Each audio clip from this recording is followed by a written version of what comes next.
Good morning students, this is the second class of chapter 3 laws of motion. As we have studied in our previous class about the basic concepts of force, today we are going to learn about Newton's law of motion or laws of motion. In this class we will going to learn about the first law only. Okay, so Newton's first law of motion, how the Newton's first law of motion defines inertia and force, how the mass and inertia are related, and the kinds of inertia and the examples of the kinds of inertia. So before knowing about the Newton's laws of motion, we will see the Galileo's concept of motion. Actually, Galileo observed that on an inclined plane, the velocity of a body increases as it rolls down and decreases as it climbs up. He wanted to know how the velocity of a body would get affected if the plane was horizontal. For this, he performed some experiment. Clear? So, on the basis of this experiments or observation, Galileo suggested that all bodies tend to oppose change in their state of motion.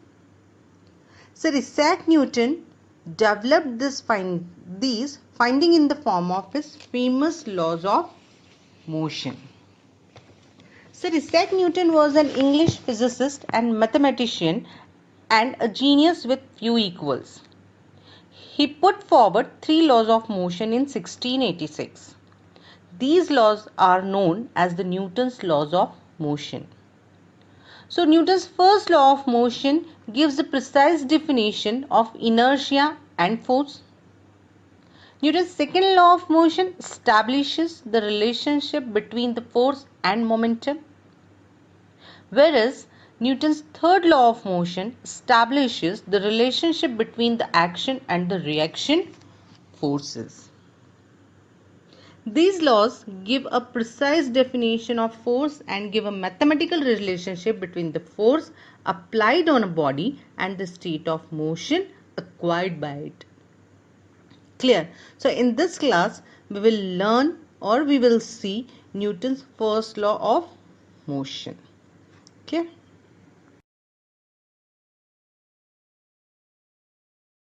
So Newton's first law of motion states that every body continues to be in its state of rest or of uniform motion in a straight line unless it is compelled by some external force to change that state. Or in other words, we can say that all the bodies opposes any change in their state of motion. For example, a book is lying on the table, is in the state of rest. It will remain so unless someone picks it up or moves it from one position to another. This law of motion is also called the Galileo's law of inertia. Clear? Actually, this law of motion consists of 3 parts. First one, a body at rest will remain at rest unless some external force acts on it to change its state of rest. Clear? Second is that a body in uniform motion continues to move uniformly in a straight line unless some external force acts on it to change its state of motion.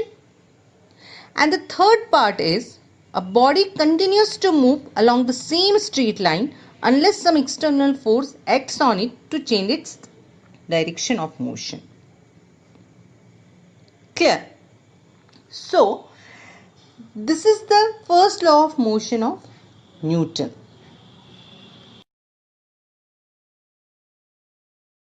As we know that Newton's first law of motion is also called the Galileo's law of inertia. So here we have to see that what is exactly the inertia and how Newton's first law of motion defines the inertia as well as the force. As we have seen that a body continues to be in the state of rest or of uniform motion unless some external force is applied to it. Galileo called this property of the object's inertia. The word inertia, which means unchanging, that means which cannot be changed or which does not change.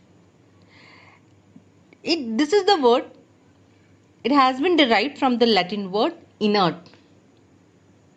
So inertia is the property of matter to resist any change in its state of rest or of uniform motion in a straight line. Clear? Actually, Galileo was the first to establish that no force is required to keep a body moving uniformly along a straight line. Force is required for changing the state or direction of motion of the body. Clear? Sometimes inertia is useful. For example, when you sit on a chair, the inertia of the chair keeps it in its place. In certain cases, inertia is not desirable. For example, a large force is needed to push a heavy load, truck or bus. So, here the advantages and disadvantages of inertia are there. Clear? So, the inability of a body to change by itself its state of rest or of uniform motion along a straight line is called the inertia of the body. Hence, Newton's first law defines the inertia and is rightly called the law of inertia.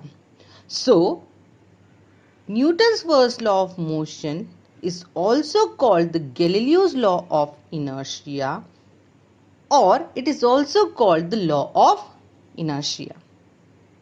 Clear? Now we will see that how Newton's first law of motion defines force.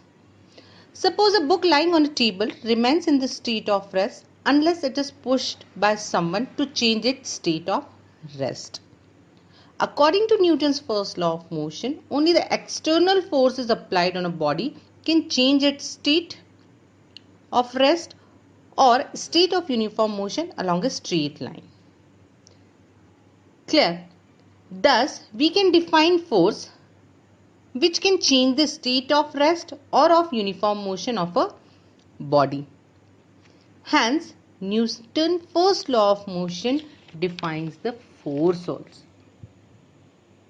Clear? So, in that way we can say that Newton's first law of motion defines the inertia, which is the property of matter to resist any change in its state of rest or of uniform motion in a straight line, and force also, which can change the state of rest or of uniform motion of a body.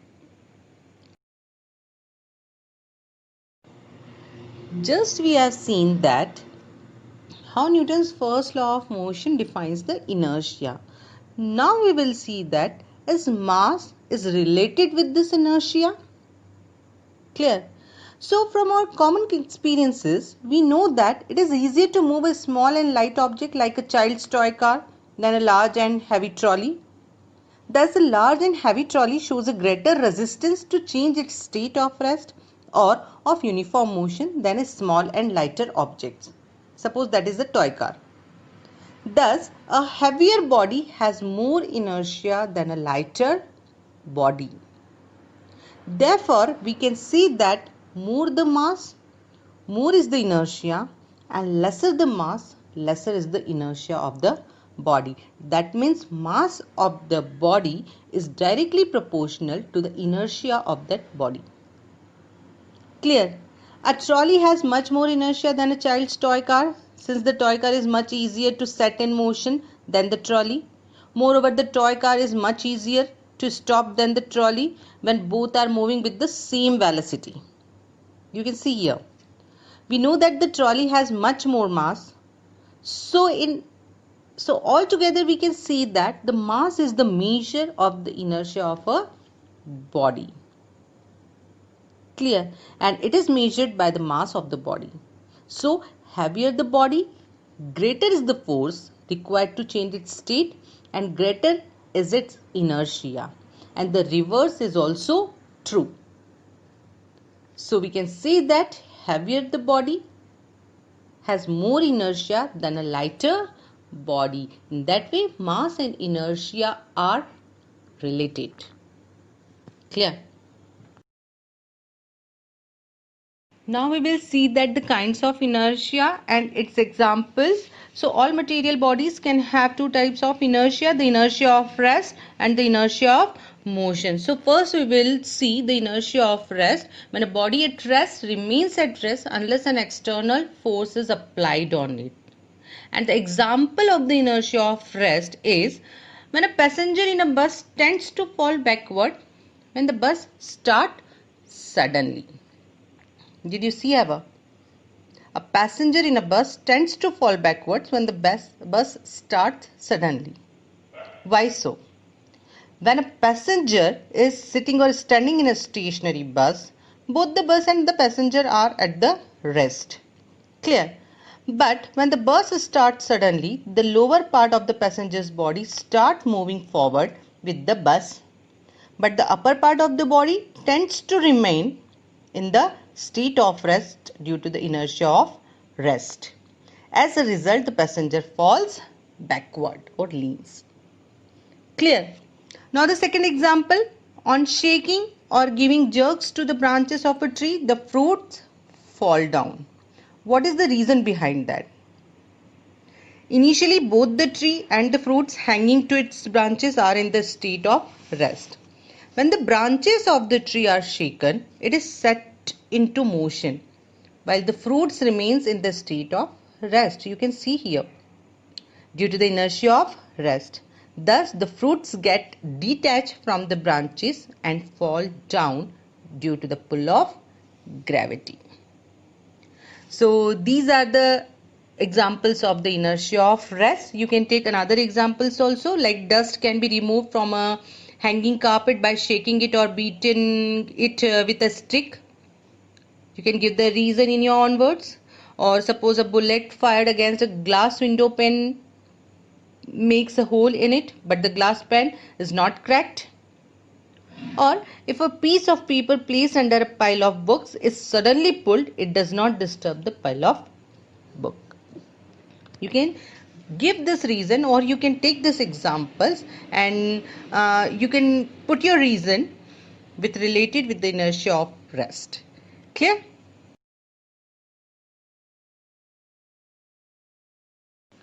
Now we will see the inertia of motion. So when a body in uniform motion can neither get accelerated nor get retarded on its own, it is also can't come to the rest on its own. This is said to be the inertia of motion of a body. Now we will see the examples of the inertia of motion. Clear? So the first example is a person jumping out of a speeding bus may fall forward. Why so? The same way we have to clear it. Initially both the person and the moving bus are in the state of motion. When the passenger jumps out of a speeding bus, the lower part of a person's body comes to the rest on touching the ground. The upper part of his body tends to remain in the state of motion due to its inertia of motion.